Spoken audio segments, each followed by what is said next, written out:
Awesome, awesome, awesome. Well, welcome. We aren't going to punish the punctual anymore. We're going to go ahead and get started. Any of you have any questions about anything that we did last week? Are you listening to the news any differently than you did last week? Any of you hear any hiccups or anything along the way and relating to anything we talked about last week? We may have a government shutdown. Yeah, thank you for bringing that up. Let me share something with you. So last week, one of the sections we talked about was tax risk. Now this is dated, okay? The numbers that they're talking about now are larger, same concept. So just as a review, I think it's funny, so indulge me.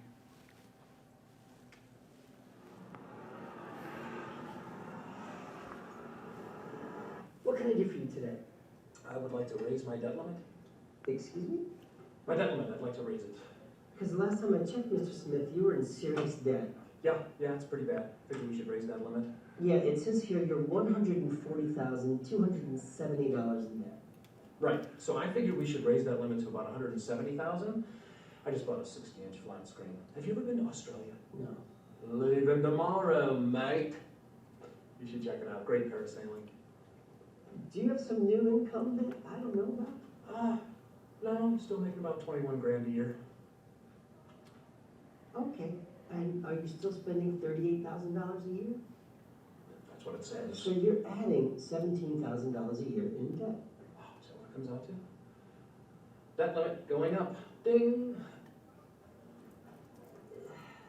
Have you made any cuts in your expenses? Oh, of course, yes. My wife and I cut $380 out of our annual budget. It's $380. Brutal. Okay, so you're adding, okay, so you're adding $17,000 a year to your $140,000 in debt, and you cut $380. Well, I'm just gonna like that, at least it does not sound like a lot. Hey, maybe you should think about generating some new income, maybe a new job, maybe ask for that raise. Oh, asking for that raise, I'm not comfortable. That's an awkward conversation. I've always been able to raise my debt limit. Yeah, well, this is a little different. Well, how? We're in the middle of a recession, and your credit rating will plummet if you continue to go along this path. I almost had it.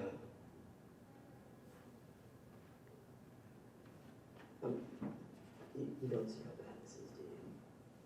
I cut my budget by $380. Are you kidding? I'm sorry, Mr. Smith. We can't help you. I'm very sorry. My wife is gonna lose it. Been I mean, $380 is bad enough. This is gonna end our marriage. We stopped talking to each other for a month. The baby was totally freaked out. there. Wait, you have kids? Yeah.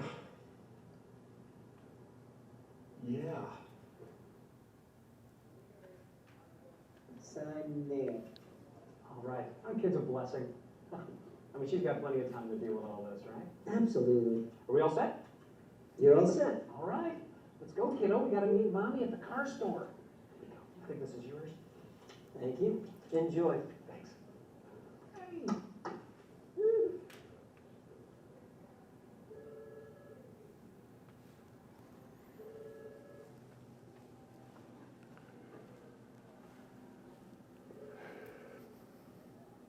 I think that came out about 10 years ago or so.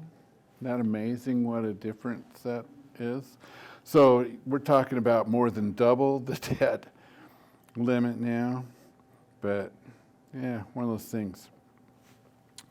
So that was in the news today as a result of this looming potential government shutdown because we're approaching the debt ceiling.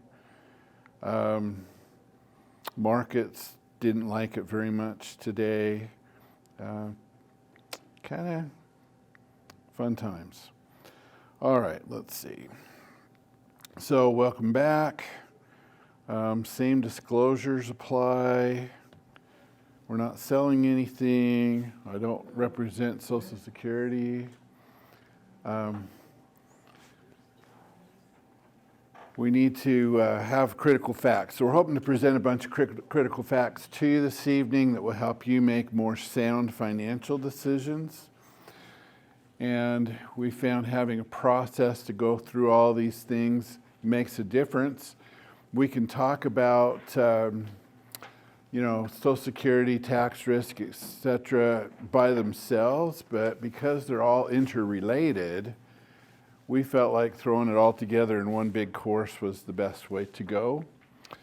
This evening you have a new workbook. Again, it's going to have most of the slide content in there with a blank page next to it for you to write down questions that pertain to you. You also have a true-false quiz and kind of a class evaluation form that SOFA wants to have back. The true-false quiz has to do with the complementary strategy session. That's complementary. It's not obligatory. But if you answer more than a couple of trues on there, it's probably an indication be worth your time to take advantage of that, just to go over what we're doing here in the context of your numbers. So this evening we're going to go over 3 more sections together. Then we'll take a break.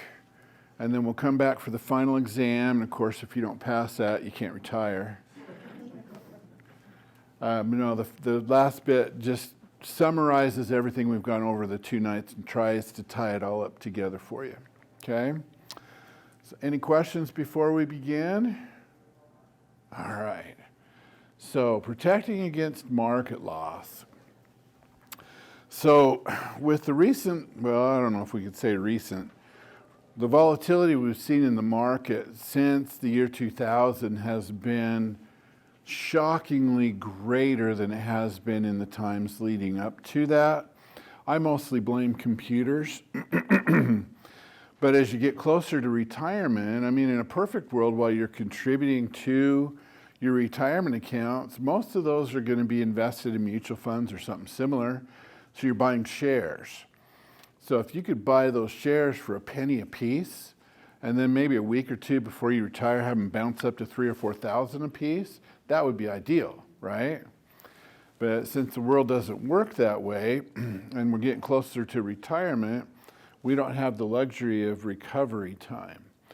We're going to talk about some of the concepts that have been touted throughout your life, that if you're investing, not trading, but investing, buying and holding sound investments is an appropriate strategy.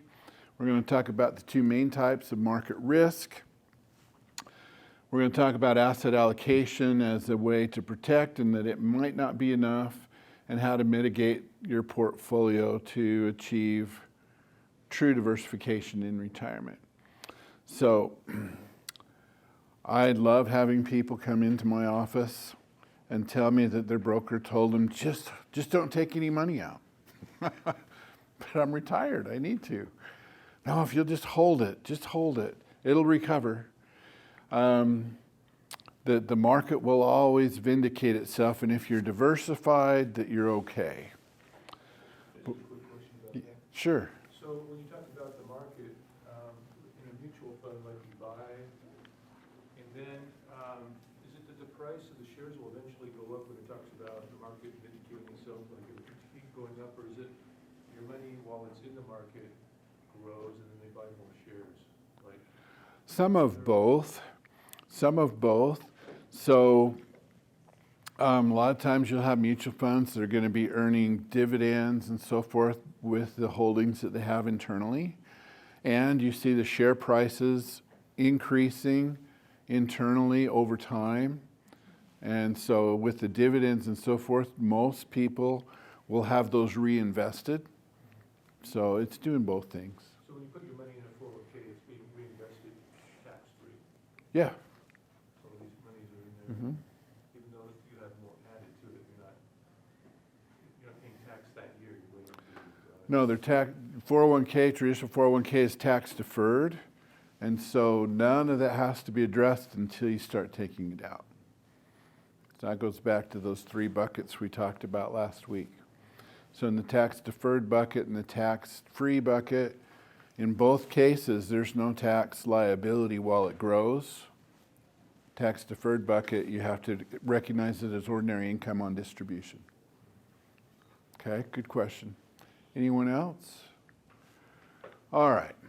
So what we have seen since the year 2000 is that the market is more unpredictable and volatile than ever before. And I'm a little bit serious when I say I blame computers. It used to be that you'd have a bunch of people on the trading floor, right? Yelling out, buying and selling orders and finding an agreement somewhere. And it was total chaos. And the people that worked there said they loved it. We're finding that buying and holding strategies aren't really compatible when the market's that volatile. And the asset allocation is no longer enough to protect everything in your portfolio, especially in your retirement years. And a down market at the wrong time could force you either back to work or to postpone retirement and cause all kinds of havoc for you. So, is your portfolio truly diversified? Well, all of us, I think, are still scarred from 2008, aren't we? And so, if we look back to 2008 as an example of something that could go very wrong, most people lost 30 to 50% of the value in their portfolio, even though they were quite well diversified. Well, how did that happen if they were diversified? Well, true diversification only really takes place if you've protected yourself against all of the investment risks that can lead to market loss. So, as we talk about things that can lead to market loss, let's look at 2 types of risk. The first we're going to call unsystemic risk. This is the risk that comes when you're invested in a single company stock.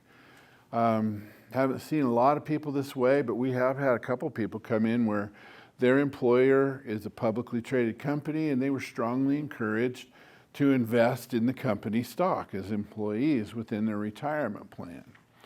Well, that's all great and good until COVID hit, and that company was severely adversely affected by the shutdown in the economy, and that stock is only just now, 3 years later, come back to the value it was pre-COVID. So the reason that investing in a single company is a challenge, I mean, think about Apple for a minute, and if you were familiar with what their stock did when Steve Jobs first announced he had cancer. You know, huge dive. Was the company changed in any material way? Not really. They were still making their phones and computers and doing their thing. Is Steve Jobs the one assembling all that stuff? Of course not. But it was the uncertainty that the shareholders felt about what the future might bring because of that. Or Exxon when the Valdez had their oil spill, things of that nature. So we've got an example here to kind of illustrate that. All of you are familiar with Citigroup probably, right? So Citigroup was very avant-garde in the pre-2008 period where they were bundling all kinds of mortgage debt and et cetera. And then all of a sudden, whoops. In less than a year, they went from a respected company to nearly worthless on paper because of their stock price and the stuff that went on there. So if you had all of your money in Citigroup, that would have been not a good feeling, would it? On the other hand, if you mitigate that risk by diversifying, having a broad range of things you're invested in, such that your portfolio looked more like this, where Citigroup was simply one holding inside the financial services sector of your portfolio, not even the only holding, just one of. If Citigroup biffed it in that scenario, you would have barely noticed it on your statements. Does that make sense? So asset allocation is important, but then the question becomes, is it enough? Not if you want to protect against risk number 2, which would be systemic risk, where the entire market has heartburn. So can you think of any times where that has happened? Yeah, COVID. Granted, it was brief. 9/11. In fact, the year 2000, we had the whole Y2K issue. Then 2001, we had 9/11, and then in 2002, we had the dot-com bubble burst. So we had 3 negative market years in a row. That hadn't happened since the Great Depression until then. So if you have systemic risk, not much you can do if you're all in the market. So if we look from 2004 to 2009 and we look at 4 major market indices that measure market performance, between them, they represent over 2,600 different companies. Is that diversified? Yeah. But in spite of diversification, if we look at each of those indexes over that period of time, there's the Russell 2000, there's the Dow Jones, there's the NASDAQ. Can you tell the difference? There's the S&P. Here's all of them smushed together.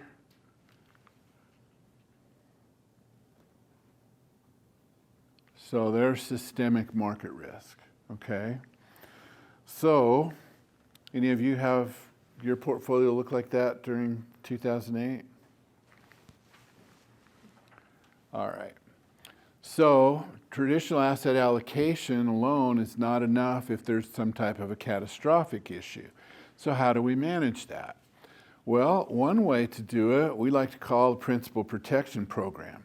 This allows you to offload that systematic risk to a large financial institution. And so the tool we like best here is a fixed indexed annuity. If I say annuity, does that conjure any negative thoughts amongst any of you? Bill, what comes to mind? Well, a lot of times high fees and locked-in returns that may or may not be good. Okay. So I've heard those things. I'm going to argue that not always true. Okay? So if we think about it, we use insurance all the time to offload risk that we don't want to carry ourselves, right?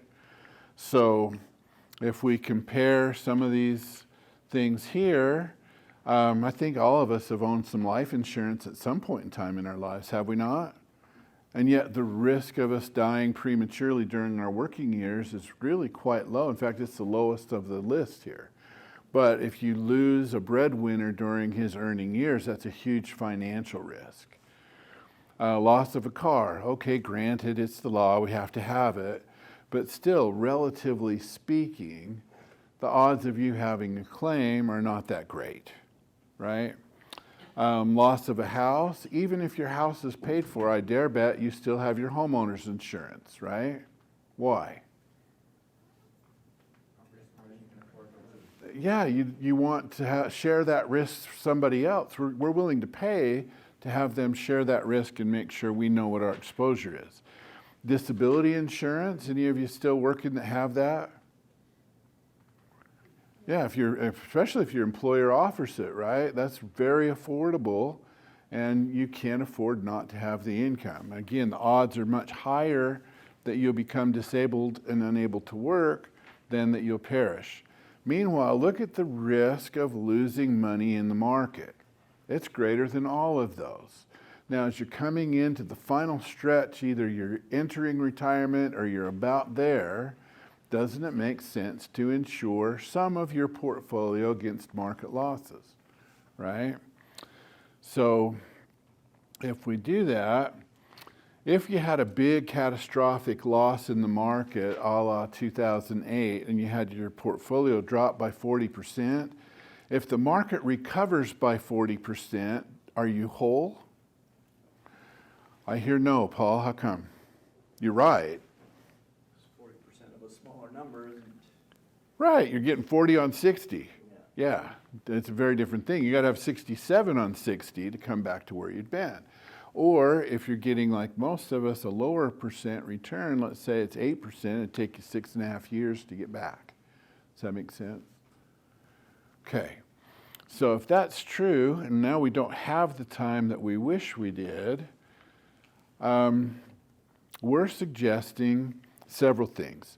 So in order to protect against a catastrophic market drop, we've recommended that you have 6 months worth of money in your emergency fund, right? So if we have a blip like COVID, you don't have to pull from your portfolio that's in the market to take care of living expenses in retirement. We have our emergency fund. We can draw from there and wait. The other thing that we can do is diversify the portfolio so no single company can have a whoops and torpedo our boat. We've got diversification to help with that. But what about systemic risk? We can't really predict that. Who'd have thought any of the catastrophes that caused the markets to biff would have happened ahead of time? So to protect against that, we're recommending using a principal protection program, or our recommendation generally as a category are fixed indexed annuities. So why do we say that? So Bill mentioned earlier with annuities, high fees. Well, first we have to look at annuities as a broad group. Not all of them are the same. So any of you listen to Ken Fisher ever? So he has ads out, I hate annuities and you should too, and come ask me why. All right, well, if you read his stuff, what he's talking about are called variable annuities. So in a variable annuity, this is simply the insurance industry's answer to mutual funds. They want to play in the game, they want a shot at some of those funds. To make that attractive, they offer much higher commission to a broker than the loads that you see in most load mutual funds. And they have a bunch more expenses. Now, to sweeten the pot, they'll offer some riders, which also have fees within there, but you still have market risk in that investment. So if you have a systemic drop, that doesn't protect you in a variable annuity. Variable means it can go up and it can go down, okay, both ways. So if we're looking at the insurance industry's offerings in another category, what else can we look at? Well, banks and credit unions offer CDs mostly, right? So the insurance industry's offering in that category are fixed annuities. They work very much like a CD. You have a set time period you got to leave your money in. If you pull it out, there's an early withdrawal penalty, but you're guaranteed a set rate for a set period. And at the end of that, you can go do whatever with it. You put the principal in and the principal stays in, and they only give you the interest. They'll pay you a set rate just like a CD. So let's say they're offering 5% or 7% for 5 years or 7 years, whatever the period. They usually range from 3 years to 10 in that group. Not unlike CDs, you go into your credit unions and banks, and you can go in now and you'll see some that are offering 5, 5.5 in some places for a period of time. But if you pull out early, there's a penalty, right? Okay, so fixed indexed annuities are just a little bit different. Fixed means your principal is guaranteed. You cannot lose a dime in a fixed indexed annuity. The index part means that the rate of return they're offering is not guaranteed. It's tied to an index. So the worst that can happen in a down market year is 0. Now, historically, when you talk about asset allocation, you're going to hear things like have 60% of your portfolio in equities and 40% in what? Bonds. What happened last year to bonds? They lost money. They lost more than the equities did because the interest rates were on the rise. That cannot happen in a fixed indexed annuity. We've been using these in our office for the last 12, 15 years, and they've worked phenomenally well. So we'll talk about it more, but in terms of fees, these don't have it like variables do. In fact, all of your money goes into your credit inside of your account. There are some provisions for withdrawals during the period, but away you go. So with an emergency fund, we don't want more than 6 months worth. Why? Money's not invested. It's not very efficient, right? You're not getting a huge return, plus it's taxable in the year of the gains, okay? But if we have some there, that helps. It's very liquid. It's just not very efficient because of low returns and the taxation. So if we're talking about asset allocation, the rule of thumb has been that you subtract your age from the number 100, and that tells you the percentage of your portfolio that should be in the market, in equities, okay? So if you do that, 40% for a 60-year-old, and you ought to have about 60% not in the market. So we're not suggesting that the principal protection / fixed index annuity be an equity replacement, but rather a bond replacement.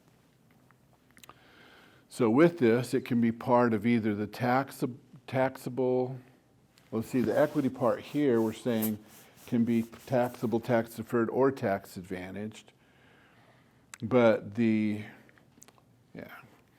and you can see returns all over the place, but if you don't have the majority of your assets there, it's not as big of a deal. Does that make sense? Yes, Scott? If you could, if you put 40% in asset allocation, that means you put 60% in fixed income that are not bonds. Yeah, if we use it like a fixed indexed annuity as a bond replacement, 50-ish%, okay? In fact, they can leverage your dollars a lot better for income generating purposes, so 50% works really well. So you want some money in the market. Why? Because you need the long-term gain. Because you're right, but why? So you don't run out of money. Well, inflation. Inflation. Yeah, no, you're both right. Inflation. The markets have been the best thing to counteract inflation. But you don't want so much there that if there's a big drop that you're toast. So we want to contribute a portion of your assets that you're not comfortable losing in the market. We talked about the rule of thumb of taking your age from the 100. So you could put maybe as much as, I would never go more than, but you could put as much as 60% into something like this. And in spite of what you've heard, they are moderately liquid. Most will allow a 10% withdrawal per year without any penalties. You don't really want to be pulling too much more than that out anyway, would you? Because you run out of money. But it does guarantee against loss. Typical returns are that of historic bond rates, 3 to 7%, somewhere in that range. These can either be part of your tax deferred or tax advantaged buckets. They can't be taxable because their very nature is tax deferred. It's the way the laws are written. So in summary, to try to protect against market risk, we have to understand the types of risk. There are two types. The first being unsystemic risk, which says you've got all your eggs in one company, yeah. And so that single stock could go down regardless of what else is going on around it, simply by mismanagement, some isolated incident related to them, uncompetitive products. Kodak is an example of that. They just didn't adapt to change and whoops, right? Or a CEO goofs off and does something they shouldn't have. So to diversify there would mitigate that risk if you don't have just that one company. But systemic risk, where the whole system goes down, we can think of some examples there because we've lived through them. That can be offloaded to an insurance carrier, not unlike our homeowners insurance. If it's something that's too big for you to want to absorb that loss, right, you kind of insure it in a way. Okay, questions? It seems like oftentimes insurances, they have all kinds of exclusions too, right? Act of war, act of God, natural disaster. For life insurance, that's true. Why not this then? It's just a whole different animal. It is, yeah, it is. I don't know why it would be. It's the way that they structure it. So, let me ask you this. How comfortable are you with, say, FDIC insurance or NCUA insurance? They'll insure your accounts up to $250,000 per account. Yeah, I hope I never have to find out. Okay, but I mean, just asking, is that, It costs me nothing, so it's okay. it's okay. So if we look at the funding levels of those insurance programs, because a lot of people they'll have accounts at different institutions so they can stay under the 250,000 mark, right? But yet those programs only have 1/4 cent for each dollar that they are insuring. Meanwhile, the carriers that we've worked with these fixed indexed annuities, have between $1.20 and $2 for each dollar they're insuring, and on top of that, they're required to cross-collateralize one another. So if one did happen to fail, everyone else doing business in the state has to pick that up and guarantee it up to $250,000. Which program sounds more sound to you? Obviously the second. So these companies have been around a long while. Their investments are sound and solid. The programs themselves, annuities themselves, have been around for a little over 400 years. And no one's ever lost a dime in a fixed or fixed indexed annuity. So track record, I think, speaks for itself. But the contracts are out there to be able to read, and there's none of that stuff in it that you're talking about. But they do have an inflationary risk because they're usually not going to give you the same return that that company is obviously making, investing that money themselves. Well, let's talk about that. Again, we're talking about this as a bond alternative, so we're not comparing with the market. But in this particular tool, the rate of return is tied to the market. But at some participation rate. It can, yeah, but some of the participation rates are 120% of the index with zero downside risk. You can't lose. But I mean, if we look at pull the curtain back and look at the mechanics inside the contract, the companies are investing primarily in bonds, but they're big enough institutions that they can be really picky about it.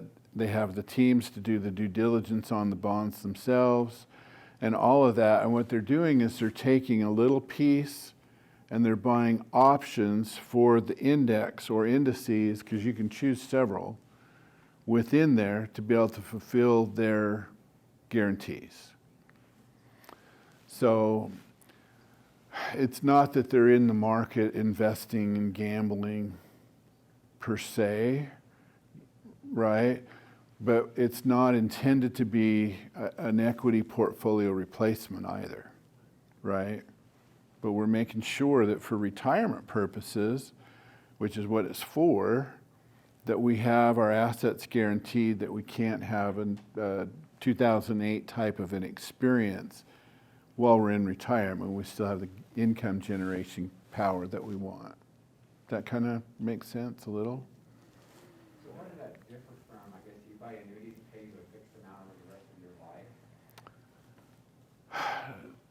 So yeah, they have flexibility within them. Depending on your circumstance, you have options. So you can just take distributions from them like you would any account, right? I just want to withdraw X.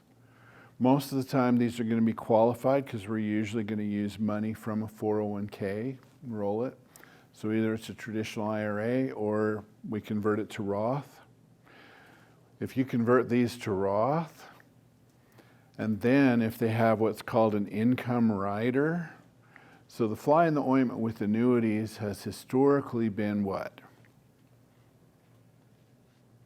What interest rate? Hmm. Lower than what you get in market? Again, if you're thinking of it as a replacement of market, yeah.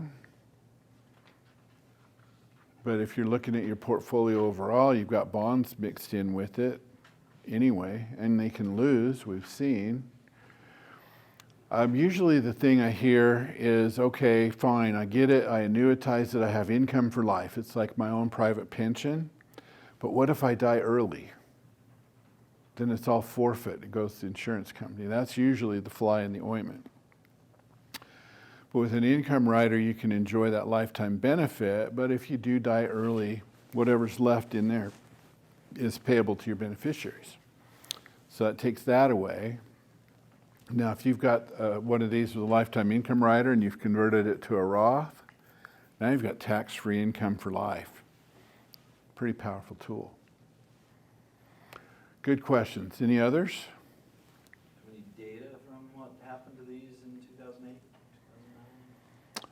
2009? There is data available. Nobody lost any money. These things were the hot ticket in that era because they were still paying much, much higher rates while interest rates were falling in banks and credit unions and everything else. These still had their bond portfolio from pre-08 that carried the higher rates forward for years. So they've done well. The bonds would have benefited from the lower rates. Yeah, when rates fall, the value of the bond goes higher. Yeah. On the other hand, if rates go up, then the bond values drop like we saw last year. Yep. True story. Good questions.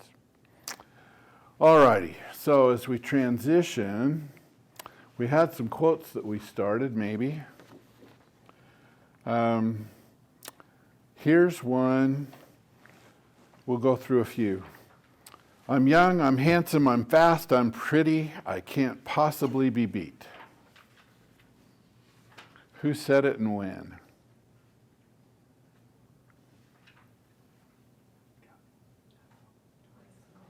John Sanders. No, this is before that. Muhammad Ali, 1964. We may have all come on different ships, but we're in the same boat now. Roosevelt. No. Martin Luther King Jr. Let's see, how about, that's one small step for man, one giant leap for mankind. Perfect. And when? Anybody remember that? There you go. All right, one more. You've got to ask yourself a question. Do you feel lucky? Well, do you, punk? There you go. And the movie? There you go. Perfect. All righty. Section 7, retirement distribution pitfalls. All right, so there's 3 different distribution pitfalls that can occur during our retirement trip. 1, taking money out too quickly in retirement. 2, liquidating your assets in the wrong order. And 3, being unlucky enough to get the wrong sequence of returns in the market. Y'all find our page? All right, so rate of withdrawal. Any of you ever hear of the 4% rule? Have you heard the story about how it was created? Well, here you go. So a guy named William Bengen, being one of those geeky guys that had a computer and figured out how to use it. The real power for computers in our industry has been the ability to do these Monte Carlo simulations where we say, well, if whatever, you know, what's the most probable way to get there? And what William wanted to do was to have a rule of thumb that he could use to tell his clients, okay, if you don't take out more than, it ended up being 4% from your initial retirement nest egg each year, adjusted for inflation, then you should probably not run out of money during your lifetime. So that's kind of it. If you take more than that, you'll probably run out. So that's what he was trying to get at. But we got to look at the variables that Mr. Bengen used to create that rule. So a lot of it has to do with life expectancy, likely rates of return, your asset mix, in other words, stocks versus bonds, how young you are when you retire, sequence of returns, etc. So what William Bengen did in his theory is he looked at a 30-year withdrawal window. So if you retire at 65, you make it to 95, or it was 30 years is the bottom line. So the younger you are at retirement, especially these days, then maybe you can't withdraw as much, whereas if you wait till you're older, you could probably take out more and still be okay because you're likely not to need the full 30 years. You know, if you retire when you're 72, for example. So as we're looking at that, when do you plan to retire and how long do you plan to live? If you could just cooperate and tell your planner when you're going to die, it will help tremendously, okay? I mean, down to the month anyway. So let's look at William Bengen's assumptions. Remember, this was in the 90s. And in the 90s, man, if you were invested in the market in the 90s, you could do almost anything and have tremendous double-digit rates of return. Well, he was assuming an 8% rate of return for equities and 6.6% for bonds. Any of you here know where I can get a 6.6% bond right now? Wait a little longer, we might get there, but we're not there yet, right? And we went for a long time without it. So today, bond averages are lower, and the market is projected to not do as well. So given that, 4% might be too aggressive. The other thing to look at is the asset mix. So Mr. Bengen started off looking at a 100% bond portfolio, because if we have that, right, you know, that's pretty safe. So a 4% withdrawal rate with a 100% bond portfolio at 6.6% only had a 35% probability of lasting for the 30 years. Now, if you were to get on an airplane and the pilot came on and said, you know, 1 out of 3 has not crashed today, are you staying? Man, I'm out of my seat before that jetway can get moved. I'm not sticking around for this, even if I have a parachute.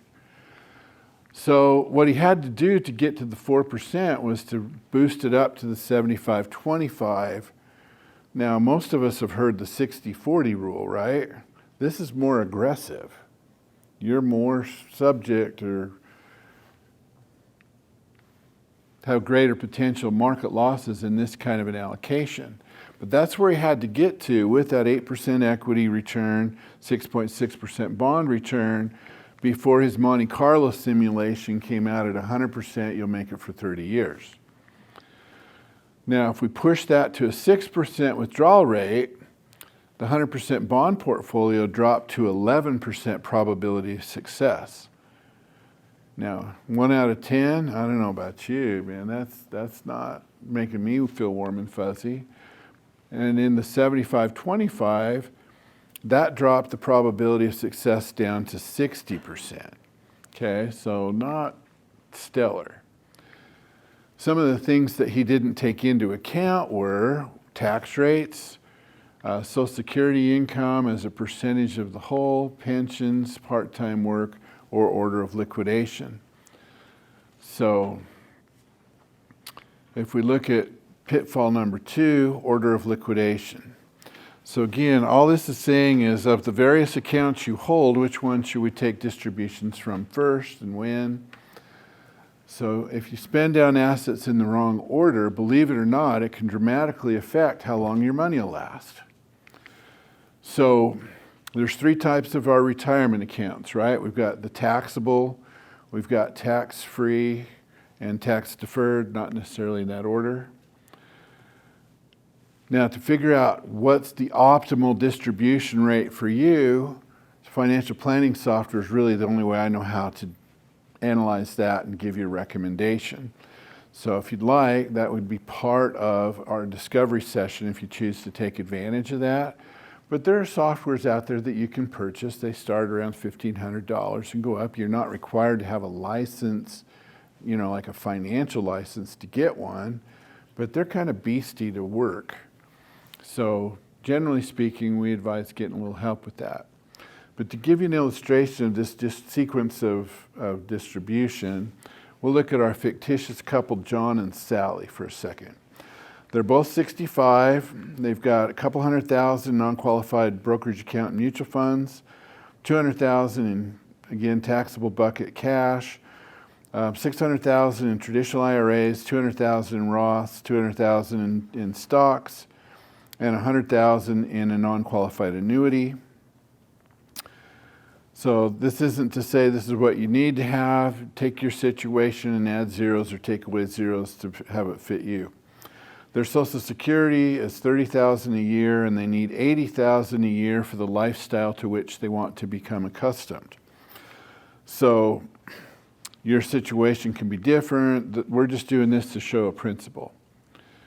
So with those allocations and a 25% effective tax rate, we're going to look at them taking money out in just a random order.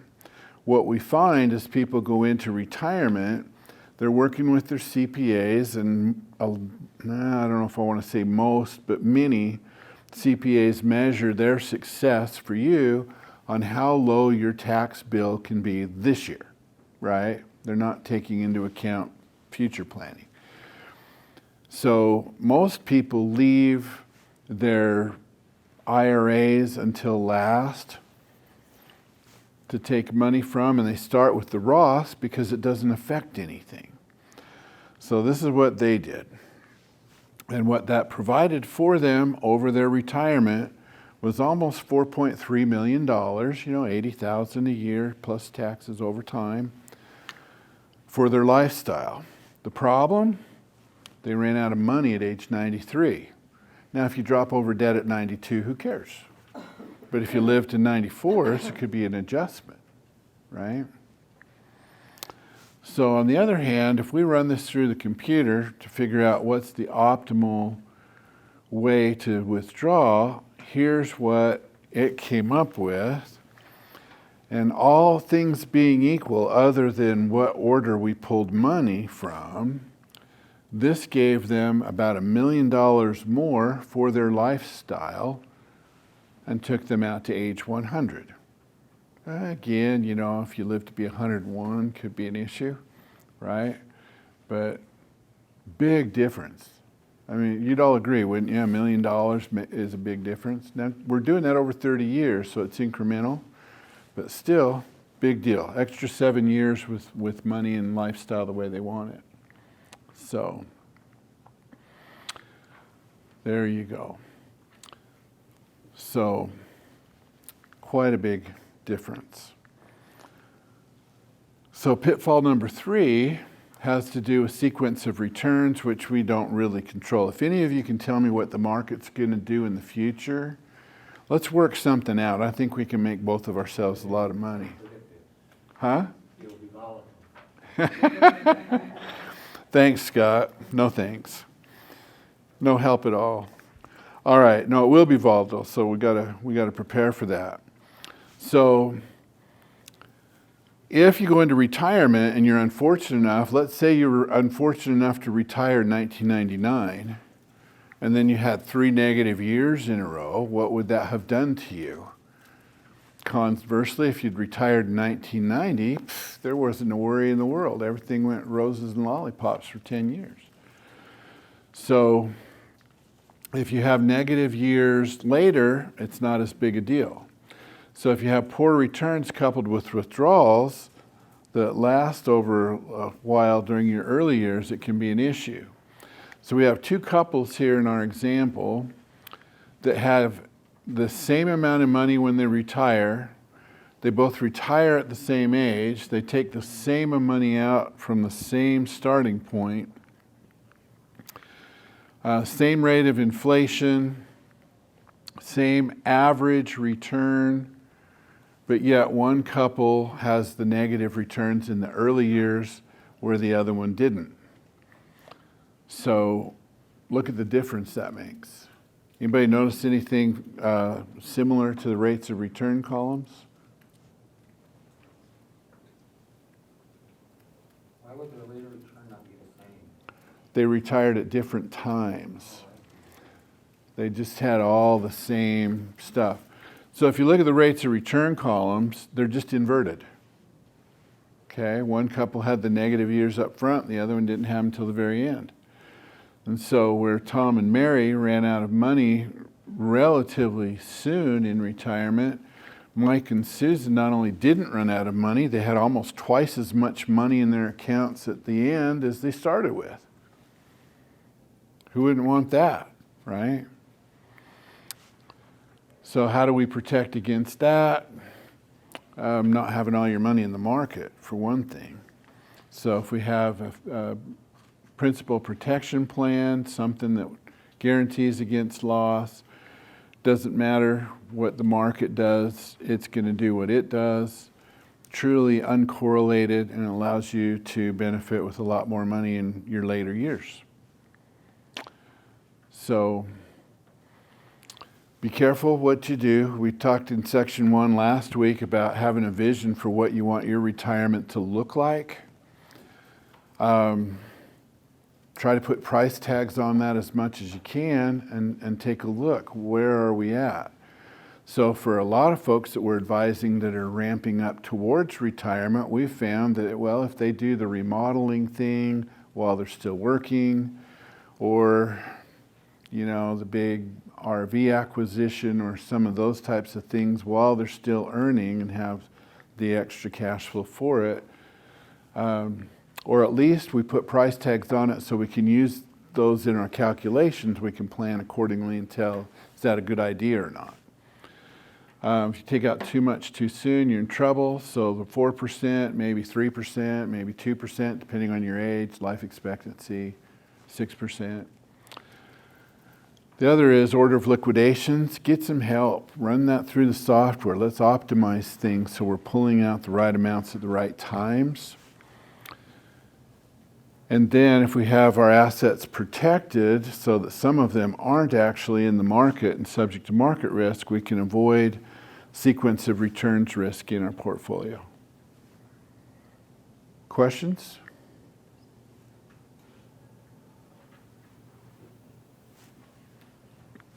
Everybody's very quiet, it's scaring me. All right, let me ask another couple questions here. Maybe it'll help you. I'm going to make him an offer he can't refuse. Godfather, excellent. I am not a crook. There you go. Remember what year? Close, 73. Surely you can't be serious. I am serious, and don't call me Shirley. Yep, airplane. Do you remember what year? All right. Tear down this wall. For bonus, what year? 87, actually. Yeah, 87. Well done. All righty. We ready to tackle section 8? This is everyone's favorite. Okay. Long-term care planning. Really, in retirement, you know, we talk about the old things that they said, well, you won't need as much money in retirement. Here's one of the reasons why you probably will. So, healthcare in general, and you're about to hear all the ads for Medicare Advantage plans for the next 3 months. So, you know, take a break, go to the kitchen, whatever. You're going to be hearing them. So we're going to talk about long-term care and the impact it could have on your retirement. We're going to talk about Medicaid spend down rules. We're going to talk about community spouse rules. How many of you knew that Medicaid had community spouse rules? So see, you're going to learn something new whether you want to or not. 4 common alternatives to pay for long-term care and some recent innovations in long-term care planning. So the old paradigm, how many of you think Medicare will pay for long-term care? I know in Idaho, if you make more than like 25,000 a year, it won't pay anything. Medicare? Oh, Medicare. We're talking Medicare. Medicare pays for long-term expenses? No, but some people think it does, so I just want to clear that up. So it's hard because you got Medicare and you have Medicaid, and some people mix them up. They were passed in the same bill, but Medicare does not pay for long-term care. Will they pay for some nursing home stays? Trick question. Yes, they will, but it's for rehab. It's up to. It's not guaranteed 100 days, but up to. So as long as the doctor is making notes in your file saying, yep, they're making progress towards going home, Medicare will pay. The second the doctor says, this is probably as good as it's going to get, spigot turns off. Now it becomes custodial care. Medicare does not cover custodial care. So assets, I could just give my assets away to my kids and then Medicare will take care of me. You hear anybody ever say that? I'll go. No? My sister's on Medicaid long-term care, Mm-hmm. and they took a lot of assets before they would pay. Well, technically they didn't take them. She had to spend it on her care before she became eligible. We'll talk about that in just a second. All right, children will take care of me. My question to that is, do they know? Have they agreed to that? Personally, given the choice, dead, have my kids take care of me, I think dead sounds better. Oh, it won't happen to me. Ostrich approach, right? Stick my head in the sand, pretend it's not there, it'll go away. And some people don't realize there's some other ways to pay for long-term care. Some people just plan on paying for it themselves. And that's okay, your choice. So self-insure, I'll just take the risk. Others plan to rely on family members, and others say, well, Medicaid. So what we have found, so this is kind of an evolving thing. Now there's all kinds of different types of long-term care. How many of you have heard of memory units? Right? Looks like a little town. People with Alzheimer's can wander around for days and not realize they're going in circles.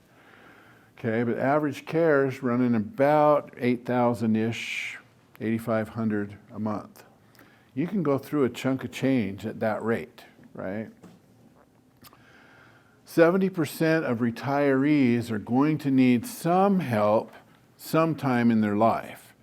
Now, before somebody scares you into spending more on a long-term care policy than you need to understand that needing care does not equal nursing home. Okay? It might just mean some handrails, maybe an elevated toilet seat, stuff like that. But still, most people are going to need some help before they graduate. Medicare does not pay for long-term care. And Medicaid will only step in once you're broken. They actually have made a definition for what is broke, okay? And now, if you do give away assets, you then have to not need help for 5 years. It's a 5-year look back now. So, got to plan ahead. So these kinds of expenses can destroy a lifetime of work and savings and sacrifice. So then if we look at, well, the family will take care of me, sometimes they're not able. We went through a period of time, so I'll just tell you my story. Anybody here taking care of parents right now? Okay, see if you relate. So my parents were quite a bit older before they got me. What we find with family taking care of family, usually it's the oldest daughter that lives closest that gets that duty, okay? Now in our family, there was me and a sister, and my sister pulled some stuff, and she and my parents were estranged forever. So the long-term care event did actually give them a chance to reconcile, because by we, I mean my wife and I and a couple of our daughters, we were trying to provide around-the-clock care for 2 individuals while we either worked or went to school full-time. So it was not good. In our case, Mom had osteoporosis, rheumatoid arthritis, macular degeneration, and we found out later Alzheimer's. Now, as long as Dad could get her from the bed to the recliner in the bathroom and bring her meals and her pills, we were okay. We came over, helped with the yard work, helped with the housework, managed their medications and their bills. But when Dad couldn't get himself down the hall, we suddenly had a problem. Well, Dad had pulmonary fibrosis, so he had the oxygen concentrator and his leash, he called it, his hose, you know. Pro tip, put a swivel in the middle of that so it doesn't just coil up.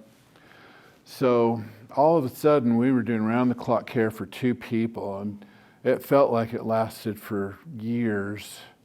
I think we aged years, but it was only, just over a month that we were trying to take care of them and do all of that. And finally, my dad just said, "You can't keep this up. You got to put us in a home. Let's go." And the bus came and picked up both of them and their recliners and took them in.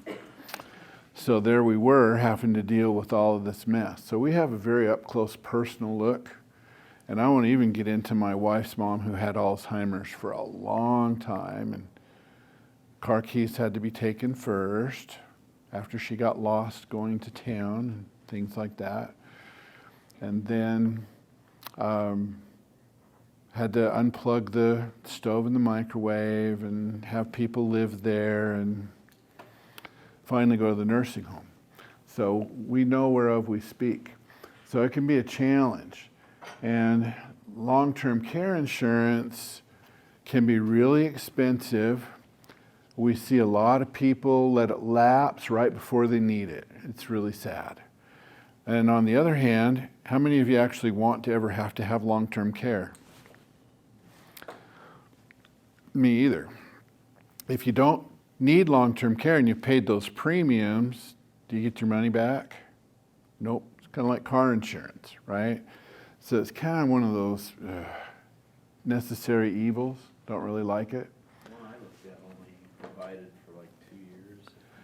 Yeah, when you go shopping for those, you have a daily benefit amount that you're choosing. Then do you want an inflation rider or not? And then what kind of a coverage period? And then do you want one that only covers if you're institutionalized or only covers if you're home or both? And I've seen some. Any of you here work for the federal government? I got a chance to look at a long-term care policy from an IRS retiree that they picked up. Actually pretty dang affordable compared to others I've seen. But most of us don't have access, to that kind of stuff. And then, like I say, it's use it or lose it. And on top of that, it's in a reimbursement claims process. So a lot of people end up going broke and looking to Medicaid. Most nursing home patients are having their bills subsidized by Medicaid. So it's a joint federal-state program, and they have rules. The first thing they want to do is determine, are you eligible? Meaning, are you broke according to our criteria?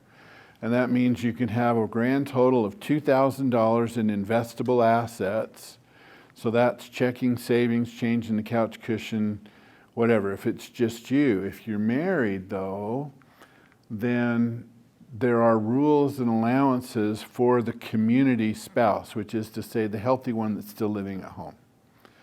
And so what that says is, how many of you remember hearing stories about couples divorcing so that the one in the nursing home could get care without the other one being destitute?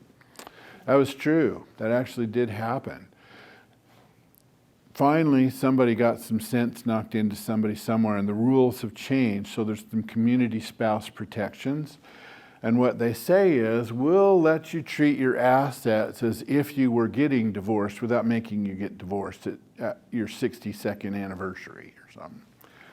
And so what it says is the community spouse can have at least $29,724 or up to half of their community assets up to $148,000. So you can divide the assets in half up to that amount, and that's what the healthy spouse gets to keep.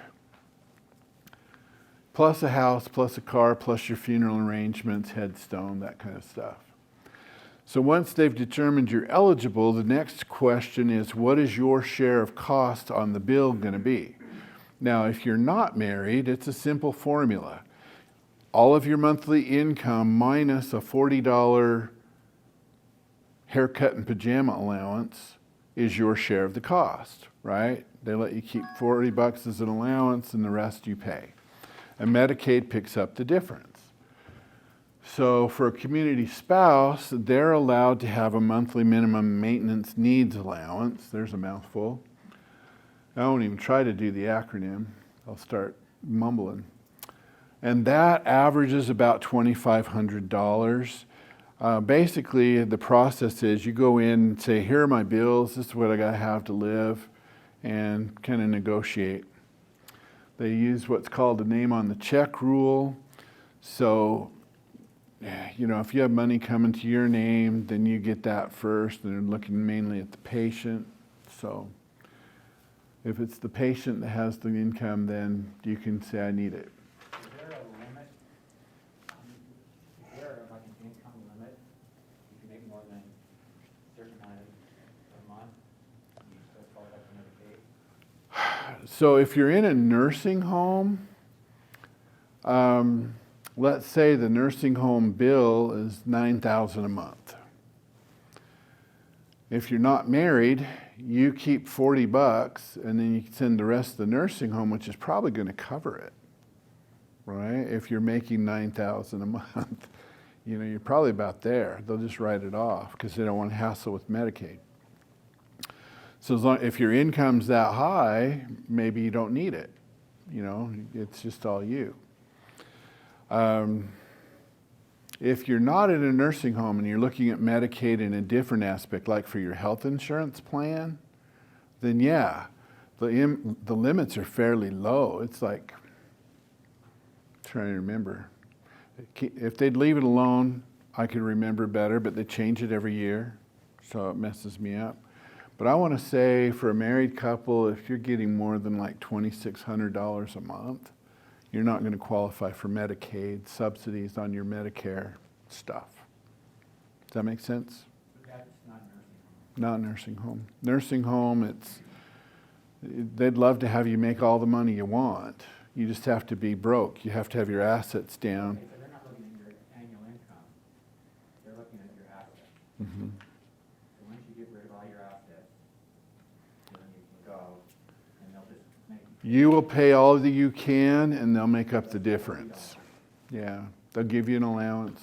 Like I said, I call it the pajama and haircut allowance, but really it's, here you go, whatever. There's your $40 for sodas or milkshakes or candy bar, whatever.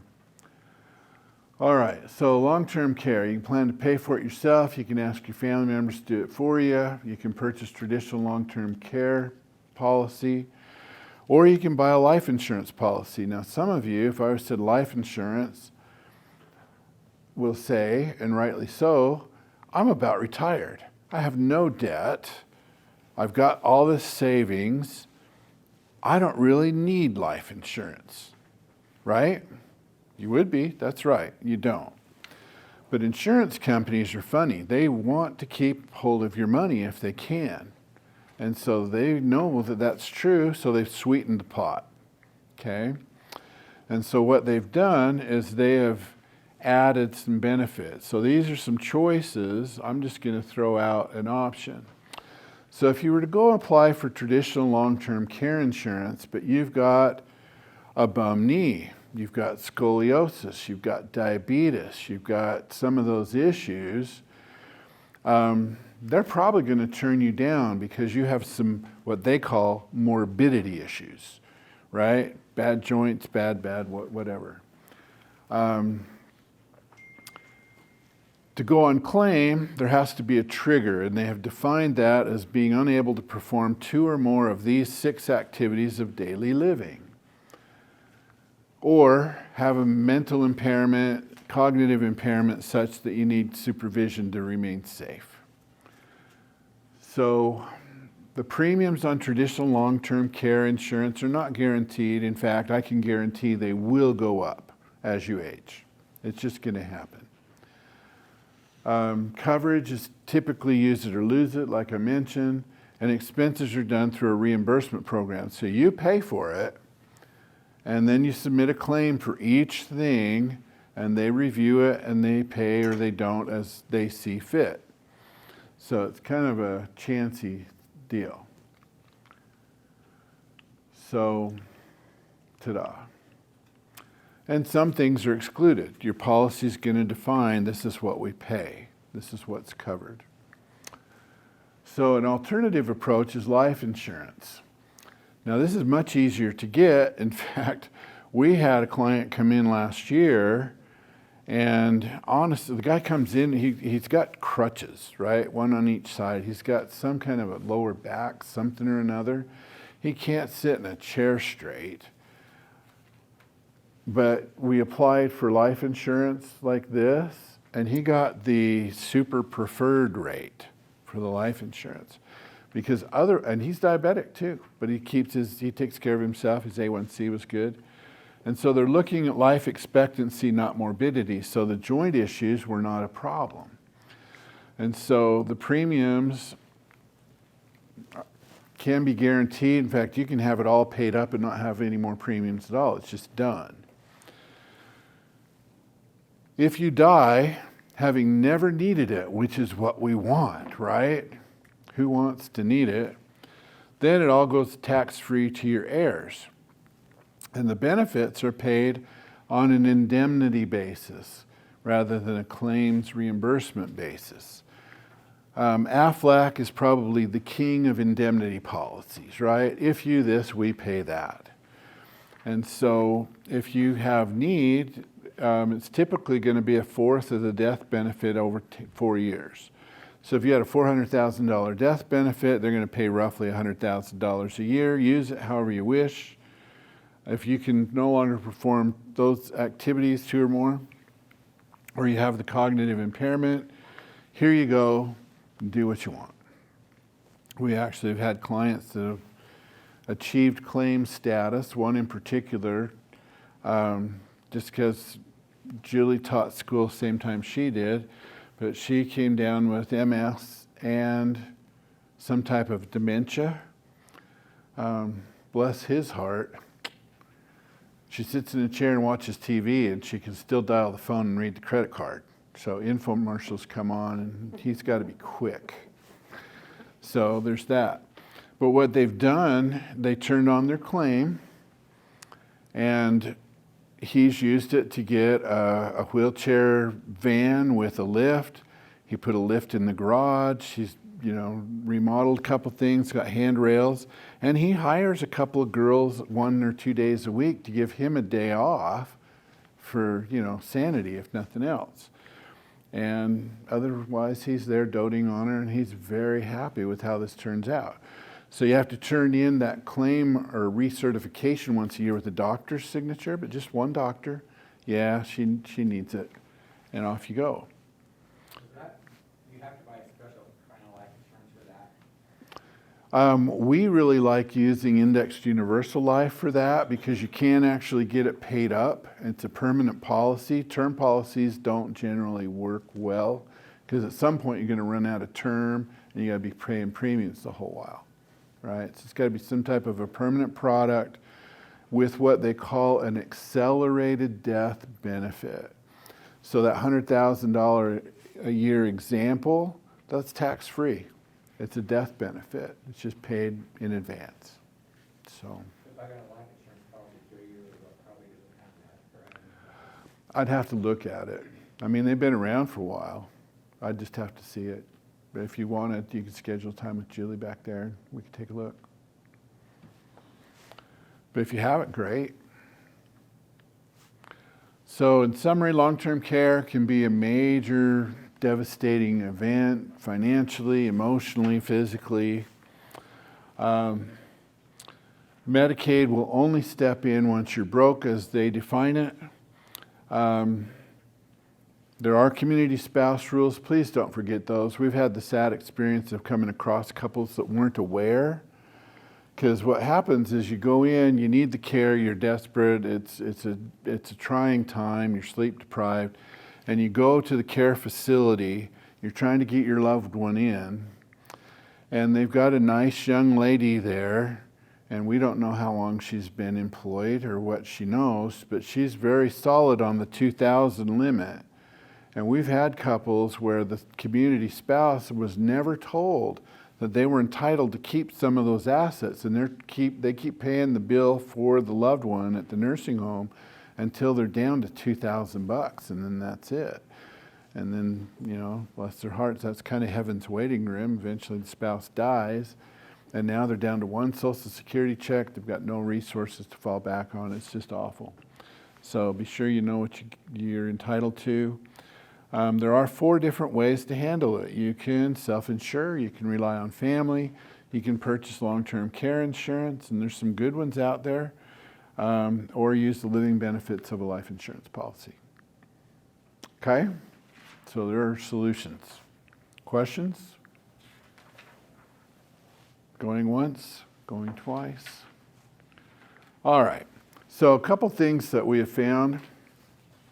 I keep jokingly telling people that I want to find out who they are, because I have people come in my office and they've done things that were not in their best interest because they said, so hence we come here. So if you're a professionally trained, process-driven person, an average investor trying to find informed decisions, first, just because they have a big name and you've heard of them doesn't mean that they're looking out for you. You can do it yourself. There are some good tools out there, but if you don't have the process or know all the questions to ask, sometimes you can miss it. We have people saying, well, I work with my CPA and he's going to advise me on all these things, but again, our experience tells us while they are exceptionally good at that whole tax return preparation thing, not all CPAs are forward thinking. They're usually measuring their success on how low your bill is this time. So if you start talking about Roth conversions, things like that, what do you want to do that for? You just raise your bill this year. Yeah, but I'm going to lower it long term. Or assume that going to your attorney and going over all that stuff, we're going to catch all the things either. So we recommend finding some good financial advice.